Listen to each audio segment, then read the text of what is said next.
How do they do it? Why do they do it? Riding and crashing and riding and winning and always faster and faster and faster. Hi everybody, and welcome back to With Anto MotoGP 2025. Well, it's a special episode today, breaking news overnight, which is it's pretty amazing. Jorge Martin, the Aprilia's #1 man, has requested a release utilising an exit clause. Now, as you know, I've been talking about Aprilia for quite a while, and in particular the failure of Aprilia management. Now, apparently this is a get-out performance clause. So this means basically he can make a move and head out of the contract. Apparently it was listed that if he hadn't and wasn't in title contention by the French MotoGP, which we've just had, then he could exercise this clause. And apparently him and his management were in at Le Mans, and they told the Aprilia management. Now, of course, Aprilia have gone silent on this. This is a major, major change for them. They've got the 2024 World Champion on a 2-year deal apparently now. But of course, this get-out clause is just making everything a little bit crazy. So apparently we may be set for a little bit of a legal battle. Now, what brings this about? Now, psychological damage, we've talked about this in previous episodes. Every time he gets on that bike, he gets broken. And it's really starting to play with his mind. And look, let's face it, anyone who's raced bikes knows that if you don't want to ride the bike, then that's it. It's done. It doesn't matter what the contracts say. Look at Zarco, topical Zarco at the moment, happened with KTM. He told them he didn't want to ride it, and of course KTM let him go. Now these riders, every time the rider goes out, they risk their lives. It is a highly competitive and highly dangerous sport. Now, if you're going out and getting hurt every time, what do? You do what Marc Marquez did with HRC. He was broken. So what did he do? He walked away.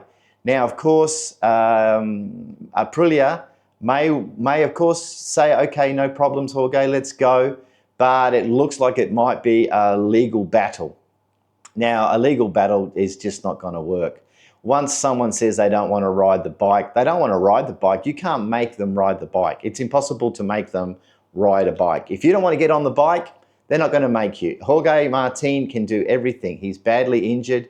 He could sit out. Now, there's some talk about extending the performance clause to try to take it through to San Marino in Italy to see if he can be. But he'll be well over 200 points behind at this point. And he's not. The Aprilia is not competing. The management have continued to fail. Now, the management have brought this on themselves. Ever since it happened in Qatar, there was obviously a big crash there. They brought him back and made him race the Grand Prix. Let's go back to the start of the pre-season, and the Aprilia management failed there. They sent him out on that used tyre. He had the high side. We know the story. Then they let him get back on the super motard bike, and he broke and hurt himself again. So I have got no sympathy whatsoever for Aprilia management. I actually think it's a smart move by Jorge Martin and his team to get off that bike. It's not performing anywhere. I think Agura's the best performed with a 5th place, I do believe, in Thailand. That's the best performance. Bezecchi's done nothing. And of course, no one is really doing anything with Aprilia. Now, they'll be crushed, of course. Okay, so if you don't want to ride, you're not going to ride. You're not going to risk your personal safety and even potentially, dying on the bike. They talk about, how close he was in Qatar. Unfortunately, I was at the track with when Marco Simoncelli had his very unfortunate accident. And like, death is a real thing. We've just had a couple of riders, in the British series, unfortunately, pass away. It's a real thing. If you don't want to ride it, don't ride it. So where's he going to go? What options has he got? Well, we've talked about this before. HRC, they're looking for someone. And of course, he could sign a 3-year deal. Like, he's a former world champion. Like, it puts him ahead of people like Acosta.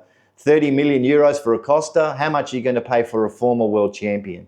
PRAMAC has got a seat for next year and beyond. And also VR46, Rossi's boys have got a seat. So which one will he choose? I'm not too sure which one he's going to choose. But one thing's for sure.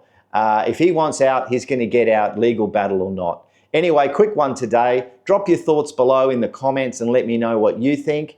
And let's talk again soon. So bye for now.